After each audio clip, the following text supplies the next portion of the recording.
কি হঠাৎ মুলি বাঁশের দণ্ডা তৈরি করছো কেন? বলি ঘরে ডাকাত আসবে নাকি? না, আত্মরক্ষার উপায় বার করছি। যা দিনকাল পড়েছে, ডাকাত আসতে আর কতক্ষণ। কি ভাবো আমায়? এক সময় লাঠি খেলতাম। এই রে, কথাটা জানলে ভগবান হয়তো বলে বসতো উনি ছোটবেলায় তরোয়াল খেলতেন। তবে যাই বলো না কেন, তোমাদের এই ভগবান কিন্তু একটা ঢ্যাঁড়স। কোনো মন্ত্রী অসুস্থ, সেনাপতি বিছানায়, এই অবস্থায় কোনো রাজ্য চলে?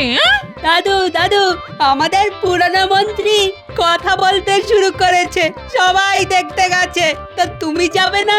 যাবো তো বটেই, কিন্তু ভগবানের দয়া থেকে এবার আমরা বঞ্চিত হব। চল গুলটে, পুরনো মন্ত্রীকে একবার দেখে আসি।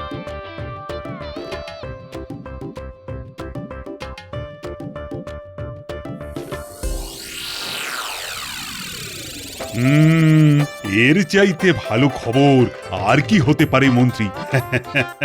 তুমি ফিরে আসবে, তার চাইতে ভালো খবর আর কি হতে পারে? সবই ভগবানের দয়া মহারাজ। ওই নামটা আর উচ্চারণ করুন। আমি আর কি বলবো? তোমার সুস্থ হওয়া উপলক্ষে আমি কাল একটা ভোজ সভার আয়োজন করছি, আর সেটা হবে তোমার বাড়িতে। রাজসভার সবাইকে কিন্তু উপস্থিত থাকতে জানিয়ে দিতে হবে। হ্যাঁ, মন্ত্রীর ফিরে আসাটা আমাদের কাছে খুবই আনন্দের বিষয়। কাল জমিয়ে খাবো। তোমার খাওয়া মানে তো একটা ভোজ সভার সব খাওয়া খেয়ে ফেলা, তবে সেটা করতে যেও না। মহারাজ, খাওয়া নিয়ে দয়া করে আমায় খোঁটা দেবেন না। এই গুণটা আমি অনেক চেষ্টা করে অর্জন করেছি। আমার তো ওই গুণের মধ্যে দুই, খাই আর শুই। এবার আমাদের কি হবে? না খেতে পেয়ে মরবো তো। আরে বাবা, চিন্তা করিস না। আরে বাবা, আমি তো আছি নাকি রে? আপনি তো এখনো কয়েকদিন আছেন, তাই তো? থাকবো না মানে কে তাড়াবে আমাকে? কিন্তু গোপাল তো আপনাকে ছেড়ে দেবে না। হয়তো কালই মহারাজকে বলে আপনাকে তাড়িয়ে দেবে।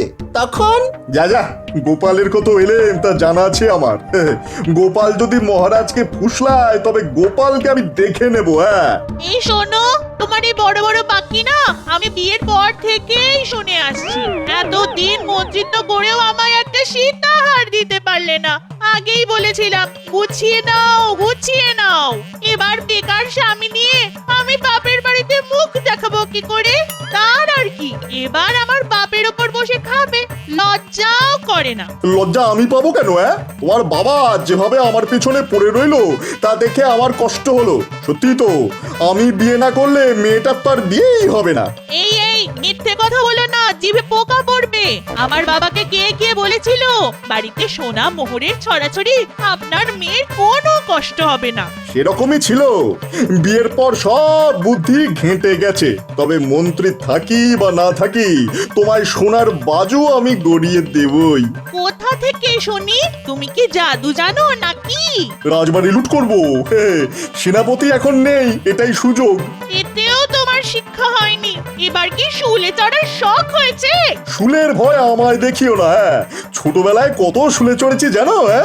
তোমাদের নাগরদোলার চাইতে অনেক আরামের। আরে ছাড়ুন এসব বাজে কথা। এদিককার খবরটা শুনেছেন? পুরনো মন্ত্রী সুস্থ হওয়ার উপলক্ষে তার বাড়িতে আজ মহারাজ ভোজ সভার আয়োজন করেছেন। ইলাহি ব্যাপার, রাজবাড়ির সবাই যাচ্ছে, এমনকি পাইক বরকন্দাজ। বাড়ি একেবারে ফাঁকা। বলিস কি রে? তবে শেষ কামড়টা দিয়ে আসি বল।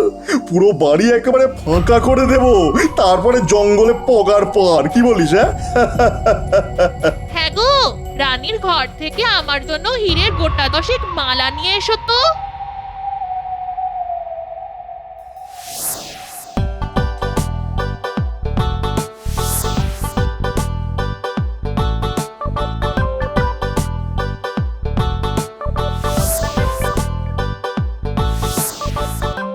গোপাল, চোখের সামনে দেখলাম 27টা ইলিশ ভাপা খেয়ে নিলে। এরপর আছে তো আবার মাংস আর মিষ্টি। একটু বেশি খেয়ে ফেলেছি। ভেবেছিলাম 3টে গোটা পাঁঠা খাবো, তা আর হবে না। তবে 2টো খাবই। আর মিষ্টি আপনি বরঞ্চ খবর নিন কত হাড়ি দই আর রসগোল্লা এখনো বেঁচে আছে। সে তো বটেই, সে তো বটেই। খাওয়া যে একটা শিল্প তা তুমি প্রমাণ করে দিলে। আচ্ছা, ভগবানকে তো দেখতে পাচ্ছি না।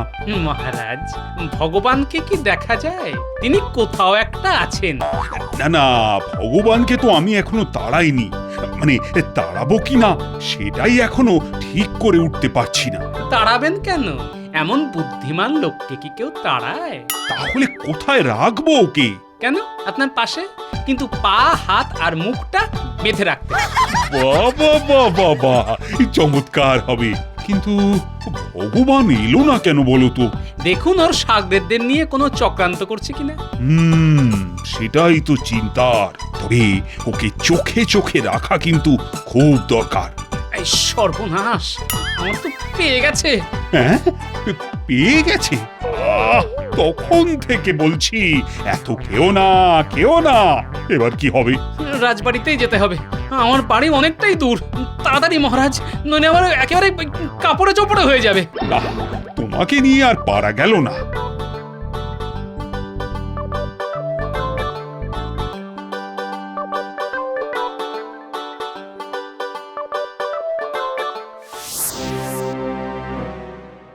এই তাড়াতাড়ি ওপরে ওঠ বটা, একেবারে মোহর যেখানে রাখা আছে সেইখানে কোনো পাহারা নেই। হ্যাঁ হ্যাঁ উঠছি, কিন্তু কোষাগারটা কোন দিকে? একেবারে দোতলায় উঠে বাঁ দিকের ঘরটা। সাবধান, রানীমা কিন্তু ওই পাশের ঘরেই থাকেন। জানি, রানীর নাক ডাকার শব্দ পাচ্ছি।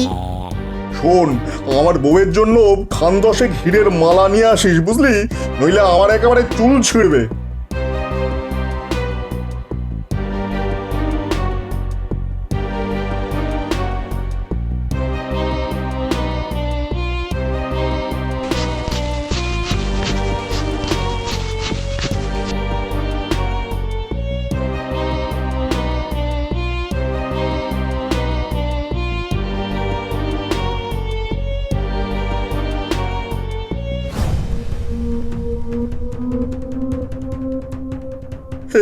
সর্বনাশ হয়ে গেছে রে বটা, মহারাজ আর গোপাল এইদিকেই আসছেন। এই তাড়াতাড়ি তাড়াতাড়ি পালা।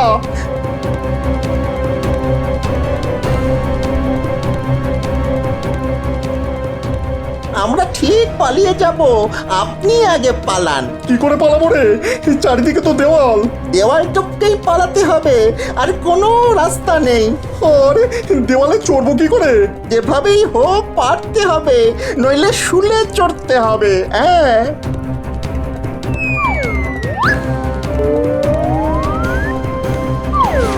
বাবারে বাবারে বাবা,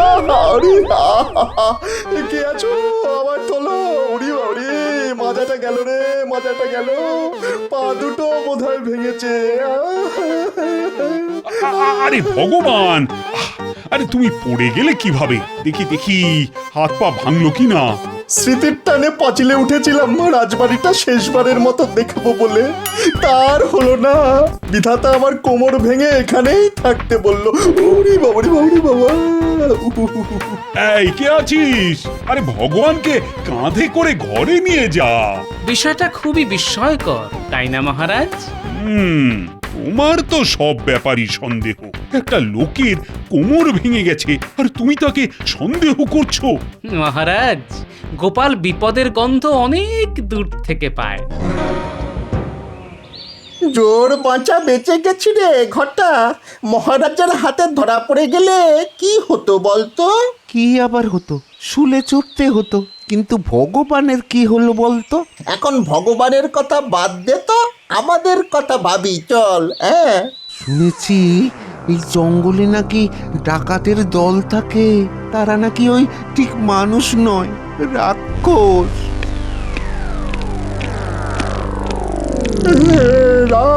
রাক্ষস! ঘটা, এবার কি করি রে? রাক্ষস প্রভু, আমাদের প্রাণে মারবেন না। আগে বল, তোরা কে? এই জঙ্গলে কি করতে এসেছিস? পালিয়ে প্রভু। কেন, তুই কি চোর না ডাকাত? আগে ডাকাত হওয়ার সাধ্য নেই, তাই ওই চুরি চামারি করে খাই। শোন, আমরা মাদারিকা, নাম শুনেছিস? আমরা ভোজবাজি দেখিয়ে গ্রামে গ্রামে ডাকাতি করি। আমাদের কোনো অস্ত্র লাগে না। আমাদের ভেলকি দেখে সবাই ঘর বাড়ি ছেড়ে পালায়। আমাদের দেখে কেউ পালায় না প্রভু, উল্টে লোক দেখে আমরা পালাই। খুবই দুঃখের কথা। আপনার শ্রীচরণে আমাদের একটু স্থান দিন প্রভু।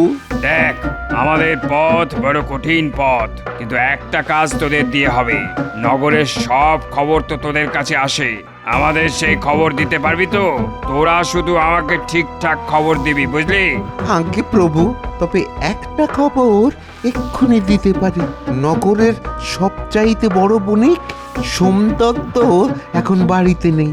সপ্তডিঙা ভাসাবে বলে কোনো একটা দ্বীপে আছে। বাড়িতে কোনো পাহারা নেই। আজ রাতেই একটা চেষ্টা করা যেতে পারে।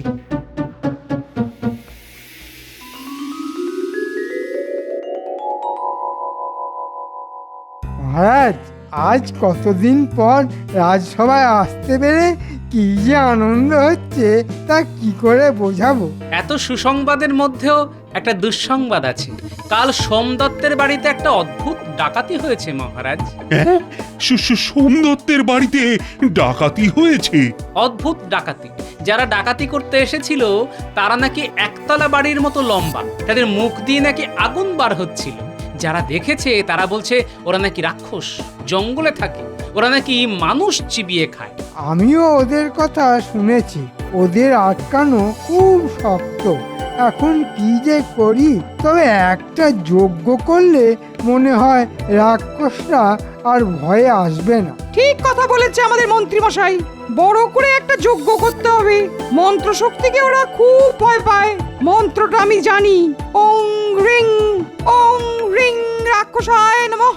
এটা 3 বার বললেই রাক্ষস ইঁদুর হয়ে পালাবে।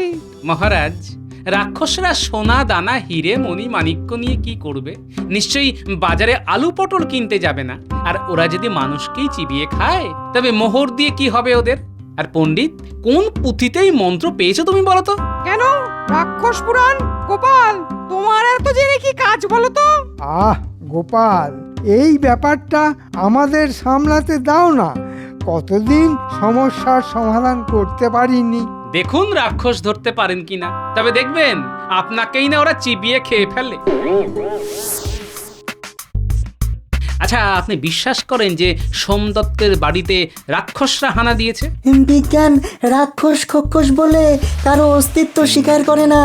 ওরা মানুষ, রাক্ষস সেজে এসেছে। আমি নিশ্চিত। কিন্তু ওরা মুখ দিয়ে আগুন বার করছে কি করে? মুখ দিয়ে বোধহয় নয়, ওদের কাছে নিশ্চয়ই আগুন ছিল। হ্যাঁ, মুখ দিয়ে দাহ্য পদার্থ কোহল ওই আগুনের দিকে ছুড়ে দিলে আগুন দাও দাও করে জ্বলে উঠবে। লোকে সেটা দেখে ভাবে যে মুখ দিয়ে আগুন বার হচ্ছে। কিন্তু তারা এত লম্বা হলো কি করে? দেখো গোপাল, লম্বা হওয়াটা কোনো ব্যাপার নয়। নকল পা লাগিয়ে মানুষ তাল গাছের মতো লম্বা হতে পারে। আমি আপনার কথা বুঝেছি। আচ্ছা, আপনার বিজ্ঞান চর্চায় তো কোহল লাগে।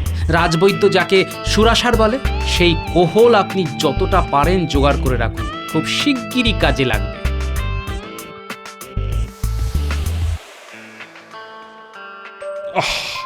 রাক্ষসদের যা উৎপাত শুরু হয়েছে, তাতে তো খুব শীঘ্রই তারা রাজবাড়িতেও হানা দেবে। আমাদের সবাইকে যে একেবারে চিবিয়ে খাবে। এই কারণেই তো যজ্ঞের কথা বলছিলাম মহারাজ। আপনি আমায় 1,000 স্বর্ণ মোহর দিন, যাতে যজ্ঞের কাজ নির্বিঘ্নে হয়। হ্যাঁ হ্যাঁ, তোমায় অনুমতি দিলাম। আচ্ছা পণ্ডিত, একটা যজ্ঞ করতে 1,000 সোনার মোহর লাগবে কেন? যা বোঝো না তা নিয়ে কথা বলো না। আমি মন্ত্র বলে এই স্বর্ণ মোহর রাক্ষসদের কাছে পাঠিয়ে দেবো। আর মোহর থাকবে এমন বশীকরণ মন্ত্র যে রাক্ষসরা তার কাছে ঘেঁষতেই সাহস পাবে না। ঠিক আছে, বুঝলাম মহারাজ। তবে এই যজ্ঞ হবে জঙ্গলের মধ্যে, যেখানে রাক্ষসরা বাস করে। তাহলে তাদের বশ করা আরো সহজ হবে। কিন্তু যদি আমাদের খেয়ে ফেলে? এই তো বললে তুমি নাকি রাক্ষসদের এমন বশ করবে যে তারা আর কাছে ঘেঁষতেই সাহস পাবে না। তা এখন ভয় পাচ্ছ কেন? না না না, ভয় পাবো কেন? আমাকে শুধু আর কয়েকটা মন্ত্র প্রয়োগ করতে হবে।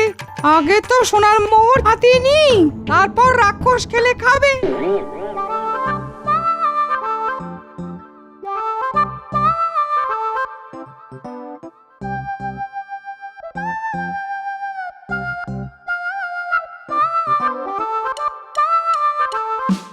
ভালোই তো দাম আনলে, 1,000 স্বর্ণমুদ্রা। একাই ট্যাঁকে ভরবে, আমার ভাগ দেবে না?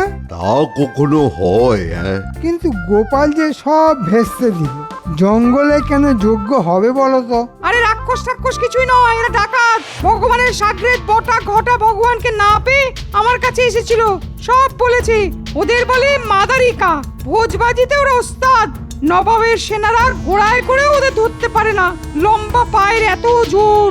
ওরা ওই মোহর চেয়েছে, নইলে তো কি রাজবাড়ি লুট করবে। তাই একটা রফা করেছি, 1 সহস্র মোহর ওদের দিয়ে দেবো, তারপর তা থেকে ভাগ নেবো, আপনাকেও দেবো।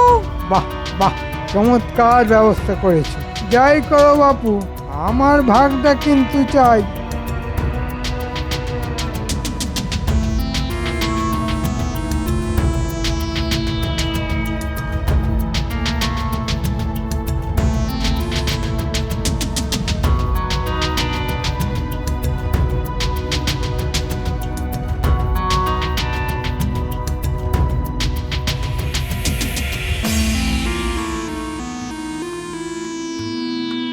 শোনো পুটির বাবা, ওই যে মুলি বাঁশের ডান্ডাগুলি দেখছো, সেগুলি নিয়ে তোমরা যজ্ঞস্থানের থেকে একটু দূরে লুকিয়ে থাকবে। ডাকাতদের দল আমাদের ঘিরে ফেললেই ওদের পা লক্ষ্য করে ডান্ডাগুলি ছুড়বে জোরে।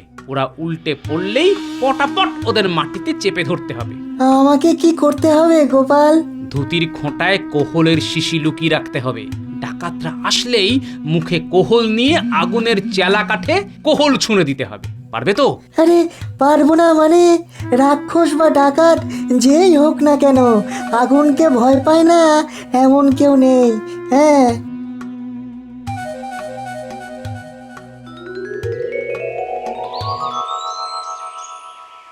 তাহলে যজ্ঞের কাজ শুরু করো পণ্ডিত। কাদের জন্য অপেক্ষা করছো?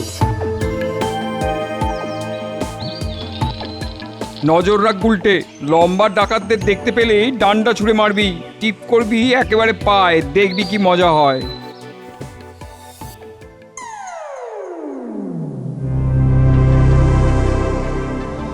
ওরা এবার যজ্ঞ শুরু করবে।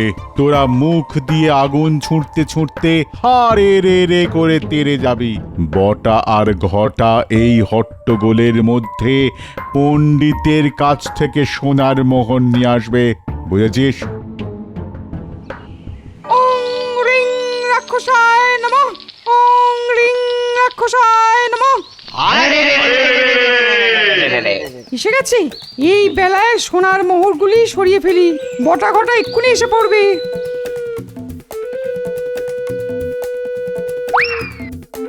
বিজ্ঞানী, তাড়াতাড়ি মুখে কোহল নাও, সামনের জ্বলন্ত চেলা কাঠে মুখ থেকে কোহল ছুঁড়ে মারো। আমিও তাই করছি। হ্যাঁ হ্যাঁ, তাই করছি।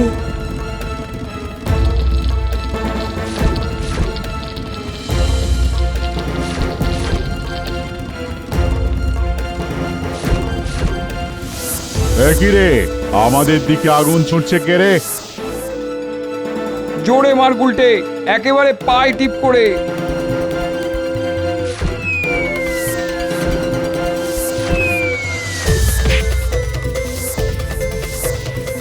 ওরা ভয় পেয়েছে বিজ্ঞানী, টান্ডা খেয়ে মাটিতেও পড়ে গেছে। এখন ওদের ধরতে হবে।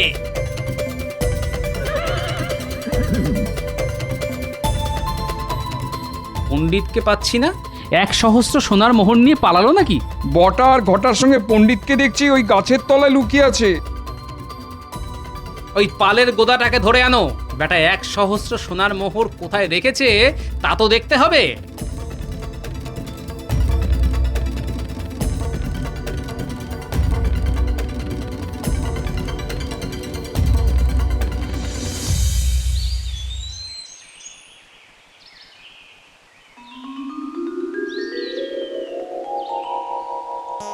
আরে বটা ঘটা যে, এতদিন তো ভগবানের হয়ে চুরিচামারি করতি, এখন পণ্ডিতের হয়ে কাজ করছিস? হ্যাঁ, মোটেই না। শুধু কি আমার হয়ে ওরা কাজ করে নাকি? পুরনো মন্ত্রীও এর সঙ্গে জড়িত। ঠিক আছে, সবাইকে বেঁধে মহারাজের সামনে নিয়ে যাওয়া হোক।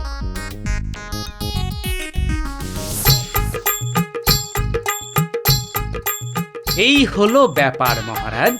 এরা রাক্ষস খক্ষস নয়, ডাকাত। এদের দলের নাম মাদারিকা। ভোজবাজি দেখিয়ে ওরা ডাকাতি করে। ডাকাতদের যে কি শাস্তি দেব তা জানি, কিন্তু গোপাল, ঘরের শত্রু পণ্ডিতকে যে কি করব সেটাই তো বুঝে উঠতে পারছি না। আমার মনে হয় ওদের উপযুক্ত শাস্তি হবে লম্বা বাঁশের ডগায় বেঁধে রাজবাড়ির সামনে দাঁড় করিয়ে রাখা। মহারাজ, আমাকে একা শাস্তি দিলে অন্যায় করা হবে। আমাদের পুরনো মন্ত্রী আমার কাছ থেকে সোনার ভাগ চেয়েছিল। ফিরে আসতে না আসতেই অপরাধ করা শুরু করেছ। তুমি তো ভগবানের চাইতেও বড় শয়তান।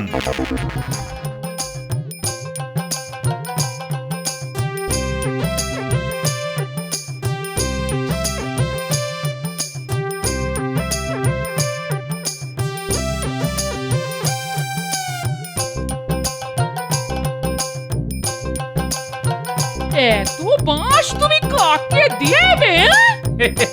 এইমাত্র দিয়ে আসলাম।